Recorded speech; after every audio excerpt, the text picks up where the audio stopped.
다른 사람의 부탁에 yes라고 답한 경우 무엇이 긍정적 반응을 끌어낸 것일까요? 전문가들은 이 문제의 답을 연구해오고 있습니다. 무려 60년 넘게 말이죠. 이런 설득에는 과학적인 원칙이 자리하고 있습니다. 그리고 이 과학이란 것이 아주 놀랍습니다. 결정을 내릴 때 가능한 모든 정보를 고려한다면 아주 훌륭하겠죠. 하지만 현실은 그렇지 않습니다.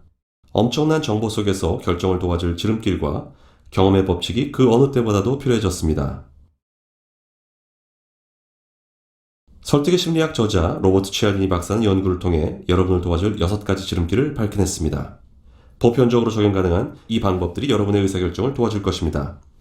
6가지 지름길은 상호성, 희귀성, 권위, 일관성, 호감, 사회적 증거입니다. 이 6가지 원칙을 이해하고 윤리적으로 적용한다면 다른 사람들을 설득할 가능성은 현저히 높아질 것입니다. 이제 각각의 지름길에 대해 상세히 알아보죠.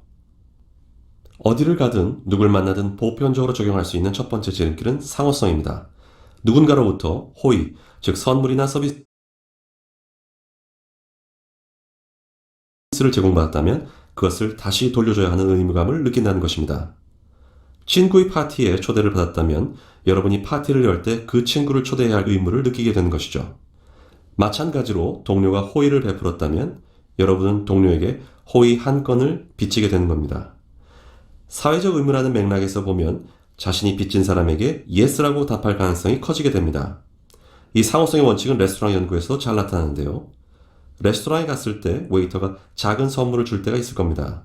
아마도 계산서를 가져왔을 때쯤이겠죠. 음료나 쿠키 아니면 사탕 하나였을 수 있습니다. 여기서 질문 하나 드리죠. 사탕 하나가 여러분이 남길 팁에 영향력을 행사할 수 있을까요?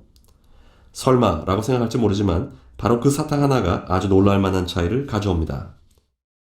식사 후 손님 가까이에게 사탕 하나씩을 주었을 경우 팁이 3% 정도 상승하는 것으로 나타났습니다.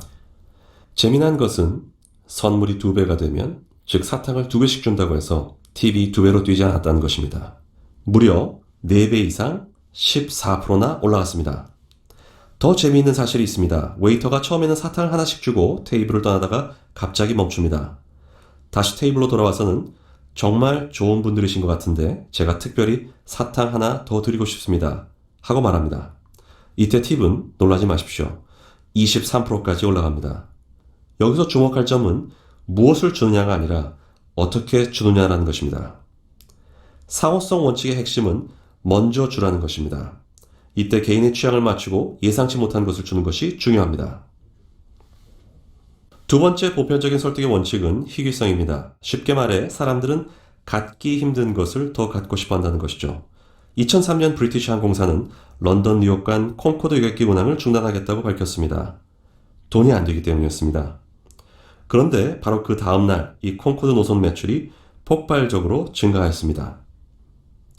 여기서 콩코드 여객기 자체에는 아무런 변화가 없다는 점을 기억하셔야 합니다. 더 빨리 나는 것도 아니고 서비스가 갑자기 좋아진 것도 아니고 티켓이 싸진 것도 아니었습니다. 단순히 이 여객기가 갑자기 희귀해졌기 때문입니다. 따라서 사람들이 더 원하게 된 것이었죠. 희귀성의 원칙을 사용할 때 한 가지 더 기억할 것이 있습니다. 누군가에게 상품과 서비스를 제안할 때 상대방이 얻게 되는 것만 이야기해서는 부족합니다. 그 제안이 지닌 독특한 점뿐만 아니라 제안을 받아들이지 않을 경우 입게 될 손실이 무엇인지 알려주어야 합니다. 세 번째 설득의 원칙은 권위입니다. 불확실한 상황에서 사람들은 신뢰할 수 있는 전문가의 의견을 따르게 됩니다.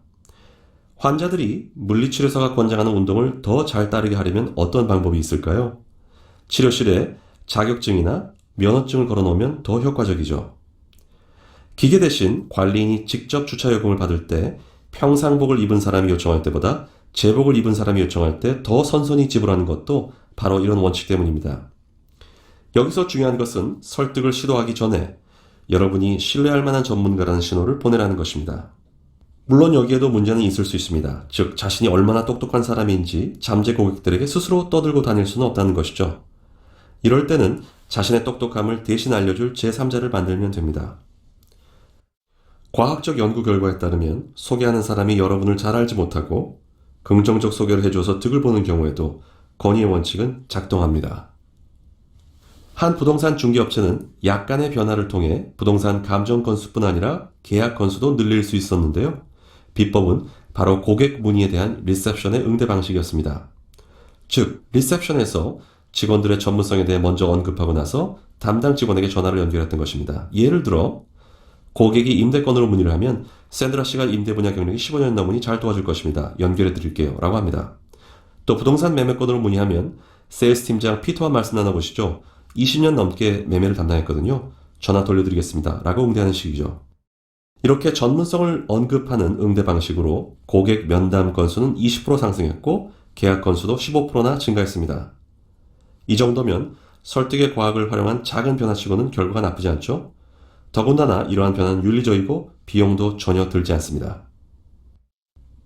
다음 원칙은 일관성입니다. 사람들은 자신이 과거 했던 발언이나 행동과 일치된 모습을 보이려는 속성이 있습니다. 일관성의 원칙이 효과가 있으려면 설득 이전에 상대방을 작게라도 개입시키는 요소가 있어야 합니다. 전문가들이 실행한 한 유명한 연구를 살펴보죠. 한 동네에서 소수의 사람들만이 집 앞마당에 보기 흉한 안전운전 캠페인 표지판 설치에 동의했습니다. 하지만 인근 동네에서는 무려 4배나 많은 주민들이 이 흉한 표지판을 세운 데 동의한 것이죠. 비결이 뭐냐고요? 바로 열흘 전에 주민들이 집 앞 유리창에 작은 안전운전 캠페인 지지카드를 붙이는 데 동의했기 때문입니다. 즉, 이 작은 카드가 바로 주민들을 먼저 개입시킨 요소였고요. 주민 참여율 400% 상승이라는 엄청나고 일관성 있는 변화를 이끈 비결이었습니다. 따라서 일관성의 원칙을 활용하여 설득할 때에는 자발적이고 적극적이고 또 공개적인 개입을 활용하십시오. 이런 개입 요소를 서면으로 쓰게 할 수 있다면 더 훌륭합니다. 최근 한 연구에서는 병원 예약 시간을 지키지 않은 환자 비율이 18% 감소했습니다. 이는 예약카드의 병원 직원이 아닌 환자가 직접 예약 시간을 적도록 했기 때문입니다. 5번째는 호감입니다. 즉, 사람들은 자신이 호감을 갖고 있는 이에게 yes라고 답할 확률이 커진다는 것이죠. 어떻게 하면 다른 사람이 나에게 호감을 갖도록 할 수 있을까요? 이에 대해 설득의 과학은 3가지 중요한 요소들을 알려줍니다. 즉, 사람들은 자신과 비슷한 사람, 자신을 칭찬하는 사람, 자신과 협력해서 공통의 목표로 나아간 사람에게 호감을 갖습니다. 최근 온라인상에서 점점 더 많은 소통을 하는 만큼 이 3가지 요소들이 온라인 협상에서도 적용될 수 있는지 여부를 살펴볼 만합니다.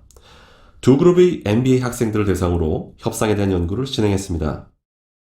양쪽 모두 명문 MBA 학생들로 한 그룹은 시간은 돈이다. 바로 협상을 시작하십시오. 라고 지시를 받았습니다. 이 그룹은 55%가 서로 합의에 이르렀습니다. 두 번째 그룹은 협상에 들어가기 앞서 상대방과 개인적 정보를 교환하고 서로의 공통점을 찾아내고 그리고 나서 협상을 시작하라는 지시를 받았습니다. 이 그룹은 약 90%가 성공적인 합의에 도달했습니다. 이 호감의 원칙을 잘 활용하려면 다른 사람과의 공통점을 찾은 후 진실된 칭찬을 건네고 비즈니스에 들어가십시오. 마지막 설득의 원칙은 사회적 증거입니다. 사람들은 확신이 없는 경우 다른 사람의 행동을 보고 자신의 의사를 결정한다는 것입니다. 호텔에 가셨을 때 화장실에 작은 안내카드를 걸어두고 객실 손님에게 수건과 침대 시트를 재사용하도록 설득하는 것을 보신 적 있을 겁니다. 대부분의 호텔은 수건 재사용이 가져오는 환경보호 효과로 투숙객의 관심을 끌려고 노력하고 있습니다. 이는 사실상 매우 효과적인 전략이고 수건 재활용률 35%를 이끌어냈습니다. 그런데 이보다 훨씬 효과적인 방법도 있습니다. 조사에 따르면 4일 이상 투숙하는 고객 중 약 75%는 투숙기간 어느 시점에는 수건을 재사용하는 것으로 나타났습니다. 그렇다면 여러분들이 이 사회적 증거의 원칙을 활용해서 안내카드에 간단한 내용 하나만 추가하면 어떨까요? 즉, 투숙 고객 중 75%는 수건을 재사용하고 있습니다. 고객 여러분께 협조 부탁드립니다. 라고 말이죠. 그랬더니 수건 재사용률이 무려 26% 증가했습니다. 그렇다면 여러분이 투숙한 호텔에 다음과 같은 안내카드가 걸려있다고 상상해보죠. 이 방에 머문 투숙객 중 75%가 수건을 재사용하였습니다. 무슨 생각을 하실 것 같나요? 설마 그 수건이 이 수건은 아니겠지? 이렇게 생각하는 건 아니시죠? 많은 사람들은 이런 안내카드 문구가 자신의 행동에 별 영향을 미치지 않을 것이라 생각할 것입니다. 하지만 결과적으로 이 안내카드의 글자 몇 개만 바꿔서 이전 투숙객들의 재사용률을 정직하게 알리는 것이 재사용률을 무려 33% 끌어올린 가장 효과적인 방법이었습니다. 여기에서 과학이 주는 메시지는 자신의 능력으로만 다른 사람을 설득하기보다는 다른 사람들이 이미 하고 있는 행동을 보여주는 것이 훨씬 더 효과적이라는 것입니다. 특히 자신과 유사한 다수의 사람들을 예로 든다면 더 효과적입니다. 지금까지 우리는 과학적으로 입증된 6가지 설득의 원칙을 살펴보았습니다. 이 원칙들은 작지만 실용적이고 비용도 들지 않는 변화를 활용해서 매우 윤리적인 방법으로 여러분의 영향력을 크게 높여줄 수 있습니다. 그것이 바로 설득의 과학이 들려주는 6가지 비밀입니다. 감사합니다.